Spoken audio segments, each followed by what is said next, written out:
যোৱাকালি যোনটো গোচৰ হৈছিলে সেই গোচৰত মহামান্য আদালতে আমাক ৰায় দিলে, আমাক ফেভাৰত অৰ্ডাৰ দিলে। আমি এইটো বেইল বণ্ড দি ৰিলিজ অৰ্ডাৰ লৈ আজি আহি চেণ্ট্ৰেল জেলত আমি ছাবমিট কৰিলোঁ। এতিয়া ওলাই আহোঁতে আকৌ পাণবজাৰ আৰক্ষীয়ে লৈ গৈ আছে। এই ফেমিলি মেম্বাৰ মোৰ লগত আছে না, একো এৰেষ্ট মেমো আমাক দিয়া হোৱা নাই, না ইনফৰ্ম কৰিছে যে আপোনাক পিক আপ কৰা হ'ল এইটো কেছত।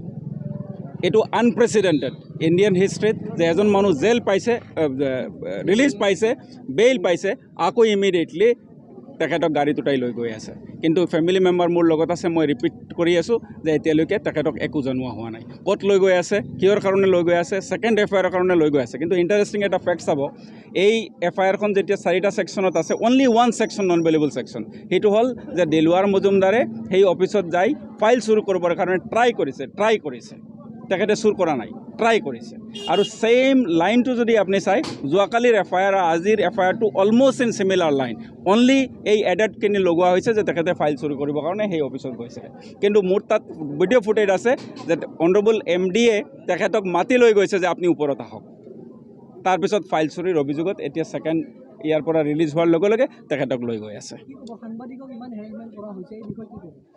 হেৰাছমেণ্ট হৈ আছে, আপোনালোকে দেখি আছে। এইটো হেৰাছমেণ্ট নহয়, এইটো হেৰাছমেণ্টৰ একটা এক্সট্ৰিম ষ্টেপ বুলি আমি ক'ব পাৰিম। এইটো কিন্তু very bad sign for a democratic state. আমি এইটো ফাইট কৰিব লাগিব। আপোনালোকে যিখিনি স্পিৰিট দেখুৱাইছে, আই এম অবলাইজ। ডেফিনেটলি আমি চবে মিলি পেলাই আকৌ কোৰ্টত যাম আৰু মোৰ আশা আছে যে কোৰ্টে আমাক ৰিলিজ দিব। দ্বিতীয় গোচৰটোৰ গোচৰ নাম্বাৰ কিমান আৰু 1112025 বুলি, আৰু ছেকশ্যন লগোৱা হৈছে 329, 324(4), 351(2) আৰু 3094। 3094টোৱে ট্ৰবলিং ছেকশ্যন, য'ত পানিছমেণ্ট আপ টু 10 years আছে। সেইটো ডমেইনত মই নাযাওঁ, মই লিগেলখিনিত থাকিম। আমি লিগেলি ফাইট কৰিম। ডেফিনেটলি যেতিয়া ইয়াৰ পৰা পিক আপ কৰা হৈছে, মই এক্সপেক্ট কৰিছোঁ তেখেতক পাণবজাৰ লৈ যোৱা হ'ব। যিহেতু পাণবজাৰৰ পুলিচৰ গোটেই টিমটো আজি মই দেখিছোঁ অনাৰেবল CGM কোৰ্টত আছিলে। তাৰপিছত আমি যেতিয়া বেইল অৰ্ডাৰ ৰিলিজ অৰ্ডাৰ লৈ ইয়াত আহিলোঁ, তেতিয়ালৈকে গোটেই টিম ইয়াত আহিছে। মই এক্সপেক্ট কৰিছোঁ এইটো পাণবজাৰ লৈ যাব। তাৰপিছত আমি এতিয়া কালি আকৌ কোৰ্টত ছেইম পিটিশ্যন লৈ যাম।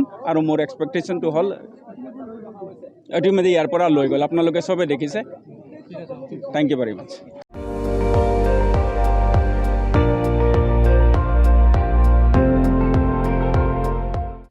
আপুনি চাই আছে ND24, সৰ্বশ্ৰেষ্ঠ নহয়, সৰ্বোত্তমৰ দৌৰত।